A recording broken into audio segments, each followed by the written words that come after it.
Morning student. आजकल हम अध्याय 4 पढ़ रहे हैं और इसी में हमारे पास अगला टॉपिक है स्थिति सदिश तथा विस्थापन। इसके लिए हम एक्स एक्स तथा वाई एक्स खींच लेते हैं, जिसका मूल बिंदु वो है जहाँ पर उन्हें मिल रही है ये एक्सिस। इन अक्षों के बीच में कोई बिंदु, कोई कर्ण P रखा गया है, ठीक है, जिसके हमने निर्देशांक ज्ञात करने हैं। तो बिंदु P से एक्स एक्स पर और वाई एक्स पर लंब डाल देते हैं। इस प्रकार से लंब डाल देते हैं, जो कि एक्स एक्स पर x1 बिंदु पर और वाई एक्स पर y1 बिंदु पर मिलते हैं। तो इस प्रकार से हम बिंदु P के निशान ज्ञात कर सकते हैं। तो बिंदु P के निशान क्या हो जाएंगे? x1, y1, ठीक है। हम बिंदु O से P को मिलाते हैं, यानी हम इस कण की स्थिति को हमें पता करना है कि ये कहाँ पर है कण। तो हम क्या करेंगे? बिंदु O से, मूल बिंदु O है, वहाँ से हम इस P बिंदु को मिला देते हैं और ये इसकी स्थिति को प्रदर्शित करता है, ठीक है। और इसका हम जो है R1 का मान ज्ञात लेते हैं। ये यहाँ पर दिशा वेक्टर, दिशा को प्रदर्शित कर रहा है। I यूनिट वेक्टर हो गया और ये J यूनिट वेक्टर हो गया है। हमने R1 का मान निकालना है। देखिए, चूंकि हमने यहाँ पे ये लंब डाल रखा है, तो O से जो y1 की दूरी होगी वही P से x1 तक की दूरी होगी, ठीक है ना। यानी हम इसको y1 ले लेंगे, ये हमारा x1 हो गया है, ये क्या हो जाएगा? y1 हो जाएगा। तो यहाँ पे एक त्रिभुज बन रहा है हमारे पास। इससे हम जो है R1 का मान, सदिश R1 का मान या स्थिति सदिश R1 का मान ज्ञात कर सकते हैं, ठीक। माना कोई कण P बिंदु पर स्थित है, इसके निर्देशांक P x1, y1 है। इसका स्थिति वेक्टर अर्थात मूल बिंदु O से दूरी वेक्टर R1 है। अतः वेक्टर R1 का मान निकालना, तो R1 दैट इज इक्वल हो जाएगा x1 I plus y1 j, जहाँ I आपके पास यूनिट वेक्टर है जो दिशा को प्रदर्शित करता है, ठीक है। इसको समीकरण नंबर फर्स्ट लेते हैं, ठीक है। अब देखिए, हमने पहले चित्र में इतना तो हमने कर लिया है। ये R1 आपके पास थे, ये हमने लंब डाला था, इतना पोर्शन हो चुका है। अब हम क्या करते हैं, यहाँ पर एक कण आपके पास जो P बिंदु पर स्थित है, ये यहाँ से चल के Q बिंदु पर पहुँच जाता है। एक कण यहाँ से जो कहाँ पहुँच जाता है? Q बिंदु पर पहुँच जाता है। अब हमने Q बिंदु के निर्देशांक ज्ञात करने हैं कि Q बिंदु के निर्देशांक क्या होंगे। तो बिल्कुल उसी प्रकार से हमें क्या करना है? बिंदु Q से x अक्ष पर और y अक्ष पर लंब डाल देते हैं। इस प्रकार से लंब डाल दिया, ठीक। x अक्ष पर यह x2 बिंदु पर मिलता है और y अक्ष पर यह y2 बिंदु पर मिलता है। तो बिंदु Q के जो निर्देशांक होंगे क्या होंगे? x2, y2। इस कण की हमने स्थिति ज्ञात करनी है मूल बिंदु से। तो हम क्या करते हैं? मूल बिंदु से और Q जो बिंदु है जहाँ पे कण स्थित है, उसको हम क्या करते हैं? लाइन के द्वारा मिला देते हैं, ठीक है। इस प्रकार से हमने इसको मिला दिया। तो देखिए, पहले कण कहाँ पे था? सपोज ये P बिंदु है और उसके बाद कण कहाँ पे चला गया? Q बिंदु पर चला गया है, ठीक। इसका हमने स्थिति सदिश निकालेगी। जो कण जो P बिंदु पर था उसका स्थिति सदिश हमने निकाल दिया है। इसी प्रकार से हम जो R2 है इसका स्थिति सदिश हम ज्ञात कर लेंगे। अब देखिए, इसके लिए हम क्या करेंगे? ये आपके पास वेक्टर R1 है, स्थिति सदिश वेक्टर R1 है, और हमने ये कण क्या हो रहा है, P से Q बिंदु तक जा रहा है। तो यहाँ पर हम क्या करेंगे, इस P बिंदु को और Q बिंदु को मिला देंगे। तो इस प्रकार से P बिंदु को और Q बिंदु को हमने मिला देना है। ठीक, ये काम हमने करना है यहाँ पर। तो उससे पहले हम जो वेक्टर आपके पास R2 है, स्थिति सदिश R2 जो है, इसका हम मान ज्ञात कर लेते हैं। तो जैसे हमने बताया था यहाँ से y2 दूरी है, तो ये दूरी क्या होगी, हमने यहाँ पर लंब डाला हुआ है, तो ये दूरी भी इस दूरी के बराबर होगी। ठीक है, और ये वाली दूरी हमारी x2 है। तो इस प्रकार से हमारे पास जो समीकरण बनेगी, R2 का जो मान निकलेगा, क्या निकल जाएगा, R2 बराबर x2i प्लस y2j। ये समीकरण आपके पास है, ये आपके पास स्थिति सदिश का समीकरण है। और इस प्रकार दूसरा समीकरण हमारे पास निकल गया, R2 बराबर x2i प्लस y2j, समीकरण नंबर 2।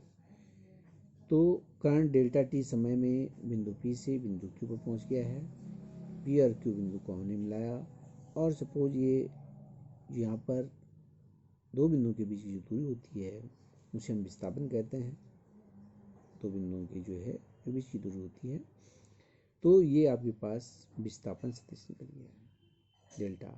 क्या हो जाएगा, विस्थापन सदिश हो जाएगा। ठीक, अब देखिए चित्र में ध्यान से देखिए, यहाँ पर ये हमने पहले R1 खींचा, स्थिति सदिश R1 है। इसके बाद हमने स्थिति सदिश R2 खींच दिया। ये बीच की जो दूरी है ये आपके पास डेल्टा R, ये विस्थापन सदिश हो गया है। ठीक है, तो ये हम इसको वेक्टर रूप में लेते हैं। ये वेक्टर आपके पास है, R1 वेक्टर है। इस प्रकार से ये डेल्टा R वेक्टर हो गया है। एक त्रिभुज बन रहा है यहाँ पर हमारे पास, और त्रिभुज विधि के द्वारा हम क्या करते हैं, जो आपके पास दो वेक्टर हमने जोड़ रखे हैं उसका परिणामी जो है आपके पास पहले वेक्टर के भुज से और दूसरे वेक्टर के से उसको मिलाते हुए हम खींचते हैं। तो ये हमारे पास क्या हो गया है, परिणामी वेक्टर हो गया है, जो R1 वेक्टर और डेल्टा R वेक्टर का परिणामी वेक्टर है। ठीक है ना, तो हम इसको इस प्रकार से extend R1 plus delta R किसके बराबर हो जाएगा, R2 के बराबर हो जाएगा। तो कर लीजिए इसको, माना बिंदु का डेल्टा टी समय पर विस्थापन P से Q पर हो जाता है। बिंदु P व Q को मिलाया, PQ विस्थापन सदिश को प्रदर्शित करता है। ठीक है, माना यह डेल्टा R है, अतः R1 plus delta R that is equal to R2। और यहाँ से हम डेल्टा R का मान ज्ञात कर लेंगे। तो delta R that is equal to, इसको पक्षांतर कीजिए, R2 माइनस R1, समीकरण नंबर 3 हो जाएगी ये। तो इस प्रकार से यहाँ पर हम विस्थापन सदिश का मान ज्ञात कर सकते हैं। अब इसमें समीकरण 1 और 2 से जो है R2 और R1 का मान रख दीजिए, समीकरण नंबर 1 से और 2 से R1 और R2 का मान यहाँ पर पुट करना है। तो इसको लिख लीजिए आप, रखेंगे delta R vector delta R that is equal to R2 का मान x2i प्लस y2j, या यूनिट वेक्टर है, कैप लगेगी यहाँ पे, कैप लगाएंगे आप इन पे। ठीक है, माइनस कोष्ठ में x2i plus x1i plus y1j, vector delta R that is equal to x2i y2j, और यहाँ पर माइनस को अंदर ले जाएंगे तो चिन्ह चेंज रहेंगे यहाँ पर, तो माइनस x1i और y1j, delta R that is equal to, अब हमने क्या करना है, यहाँ पर जो x वाले जो हमारे पद हैं इनको हम एक साथ लिखेंगे, और y जे वाले जो पद हैं उनको एक साथ लिखेंगे। तो इस प्रकार से delta R that is equal to x2 minus x1 i unit vector plus y2 minus y1 j unit vector. अब देखिए x1 और x2 के जो बीच की दूरी है, तो यहाँ पर जो विस्थापन हो रहा है x1 से x2 और यहाँ पर जो विस्थापन हुआ है y1 और y2, इसको हम मान लेते हैं कि इनके बीच का जो विस्थापन है जो डेल्टा टी समय में विस्थापन हो रहा है एक्स एक्स की ओर और वाई एक्स की ओर, वो कितना है डेल्टा एक्स है और यहाँ पर कितना है डेल्टा वाई है। यानी कि इस स्थिति में जब पी से क्यू पर कण गया तो उस अवस्था में एक्स एक्स पर इसका विस्थापन कितना हुआ डेल्टा एक्स हुआ और वाई एक्स पर विस्थापन कितना हुआ डेल्टा वाई हुआ। तो y2 माइनस y1 की जगह पर हम क्या लिख सकते हैं डेल्टा y और x2 माइनस x1 की जगह पर लिख सकते हैं डेल्टा x। तो इस प्रकार से हम इसको लिख लेंगे x2 माइनस x1 बराबर डेल्टा x और y2 माइनस y1 बराबर डेल्टा y। इसको यहाँ पर रख दीजिए तो समीकरण आ जाएगी विस्थापन सदिश जो है delta R that is equal to delta x, इसी जगह पर डेल्टा x हो जाएगा delta x into Y plus delta Y into J. तो इस प्रकार से आपके पास यह विस्थापन वेक्टर का जो है मान निकाल सकते हैं आप इससे, ये मान है। अब आगे पढ़ते हैं औसत वेग। तो वेग के बारे में हम जानते हैं, वेग क्या होता है विस्थापन बटे समय, ठीक है ना। तो वही हमने यहाँ पे सूत्र लगाना है, यहाँ पर औसत वेग निकालना है। तो हम जो वेग का हमारा सूत्र होता है v बराबर विस्थापन बटे समय, तो v के ऊपर हम क्या लगाएंगे एक रेखा खींच देंगे, तो ये हमको क्या प्रदर्शित करता है औसत वेग को प्रदर्शित करता है। तो लिख लीजिए औसत वेग बराबर हो जाएगा विस्थापन बटे समय अंतराल, और विस्थापन जो हमारे यहाँ पे चित्र में हो रहा है P से Q तक जो कण जा रहा है तो इसके बीच की दूरी है जो PQ, ये हमारे पास क्या है विस्थापन सदिश है, ठीक। तो इसको हम मान रख देंगे यहाँ पर V बराबर V औसत बराबर delta R upon delta T vector में आएगा। और हम क्या करेंगे यहाँ पर डेल्टा आर का मान जो निकाला हमने उसको यहाँ पे पुट कर देंगे। समीकरण नंबर 4 से डेल्टा आर का मान रखने पर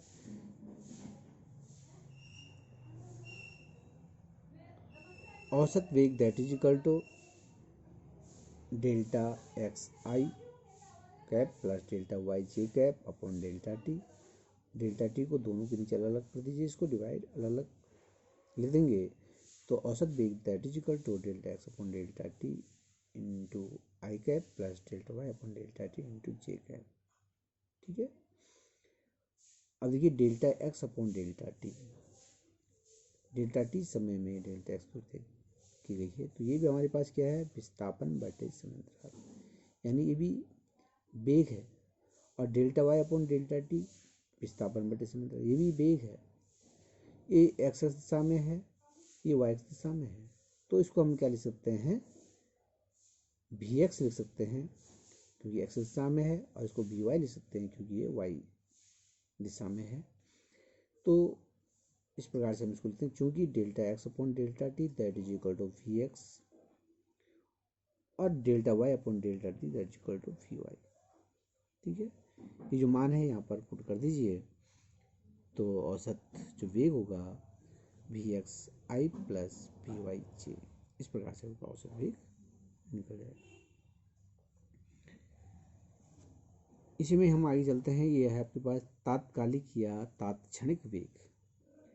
तात्कालिक यानी कि जब कोई घटना घटती है उस समय जो वेग होता है, उस समय वस्तु का वेग क्या था, ठीक है ना। तो यानी कि जो समय जो होता है इस स्थिति में समय जो है जीरो की तरफ जो है इंडिकेट करेगा, ठीक है ना, क्योंकि जीरो समय में क्या घटना घटी, अचानक जो घटना घटी उस समय क्या होगा समय का पता लगेगा, तो समय जो है क्या होगा जीरो के बराबर होगा। तो वो हमारा क्या कहलाता है तात्कालिक या तात्क्षणिक वेग कहलाता है। तो उसको हम लिख सकते हैं यदि समांतराल delta T tends to zero, समय जो है जीरो की तरफ इंडिकेट कर रहा है, अर्थात समय का मान बहुत कम है, अर्थात शून्य को प्रदर्शित कर रहा है, तो उस समय पर लिया गया वेग तात्क्षणिक वेग कहलाता है।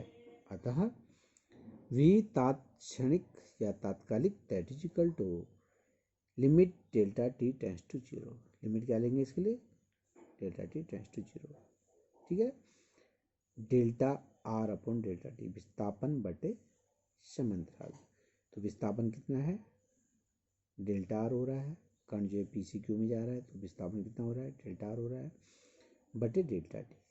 ठीक है, यहाँ पे हम डेल्टा आर का मान रख देंगे और limit delta T tends to zero मान रख दीजिए डेल्टा आर का, तो delta x i unit vector plus delta y unit vector j upon delta T. ठीक, ये भी हमने यहाँ पर मान रखना है समीकरण नंबर 4 जो हमारी है उससे हमने मान रख दिया डेल्टा आर का। Limit delta T tends to zero, इसको अलग अलग लिख दीजिए, इसको अलग लिख लेंगे, इसको अलग लिख लेंगे, तो ये लिख लेंगे delta x upon delta T unit vector I plus limit delta T tends to zero delta Y upon delta T unit vector J. और देखिए यहाँ पर limit of delta T tends to zero delta x upon delta T, ये हमारा जो portion है इसमें देखिए डेल्टा एक्स क्या है? विस्थापन है, समय है, और इस राशि को हम जो है लिख लेते हैं, इसका नाम देते हैं हम, इसको हम लिखते हैं, प्रदर्शित करते हैं D X upon D T से। इसको हम क्या लिख लेते हैं? पूरे को D X upon D t. ये वेग ही निकल रहा है, तात्क्षणिक वेग। ठीक है, और आई दिशा में है, और ये भी आपके पास, इसको हम लिख लेंगे d Y upon D t. ये भी जो है तात्क्षणिक वेग ही है, किस दिशा में है? जे दिशा में। ठीक है ना, तो ये मान हम यहाँ पर पुट कर सकते हैं। इसकी जगह पे हम लिख देंगे D X upon D T और इसके स्थान पर रख देंगे D Y upon D T. तो हमारे पास क्या प्राप्त होगा? v तात्कालिक बराबर D X upon D T I unit vector plus D Y upon D T unit vector J. ठीक है, और ये भी तात्कालिक that is equal to limit delta T tends to zero delta R upon delta T. तो यहाँ पर हम भी तात्कालिक की जगह पर रख देंगे delta R upon delta T. ठीक है, तो यह पर D R upon D T that is equal to D X upon D T into I plus D Y upon D T into G. तो इस प्रकार से आप तात्क्षणिक वेग ज्ञात कर सकते हैं। और यहाँ पर देखिए D X upon D T जो विस्थापन है, विस्थापन बटे समअंतराल, ये कौन से अक्ष पर है? ये आपके पास एक्स अक्ष पर है, और ये वाला जो है किस अक्ष पर है? ये वाई अक्ष पर है। तो हम इसकी जगह पर लिख सकते हैं D X upon D T बराबर लिख सकते हैं हम भी एक्स दिशा में वेग है ये, और d Y upon D t ये वेग किस दिशा में है? भी वाई दिशा में है। तो हम इसको लिख सकते हैं v तात्कालिक दैट इज इक्वल टू भी एक्स आई प्लस भी वाई जे। ठीक, तो यह वेग का तात्क्षणिक वेग है, या ये वस्तु का जो तात्क्षणिक वेग है, और इससे वेग का परिमाण ज्ञात कर सकते हैं। सूत्र से हम वेग का परिमाण ज्ञात कर सकते हैं। अब कण की हम दिशा ज्ञात करना चाहते हैं कि इसकी जो है दिशा किधर होगी, वेग की दिशा किधर होगी। तो वेग की दिशा के लिए जो कण का वेग है उसकी दिशा में ज्ञात करेंगे, tan theta that is equal to we x upon v y. क्या लेंगे? Tan theta that is equal to, यानी कि एक्स दिशा में वेग बटे वाई एक्स दिशा में वेग, एक्स दिशा में वेग बटे वाई एक्स दिशा में वेग। टेन थीटा बराबर जाएगा v x upon v y. इसे हम थीटा का मान निकालेंगे, थीटा बराबर tan inverse v x upon v y. तो ये आपके पास समीकरण जो है जिससे हम क्या कर सकते हैं, कण की जो है दिशा हम जो ज्ञात कर सकते हैं, वेग की दिशा को हम जो है निकाल सकते हैं। तो बहुत सरल है ये, आराम से आप थोड़ा ध्यान दे के जो इसको पढ़िए, 2-3 बार जो है इसकी प्रैक्टिस कीजिए, वीडियो को देखिए, और इसको सॉल्व कीजिए आप। ओके।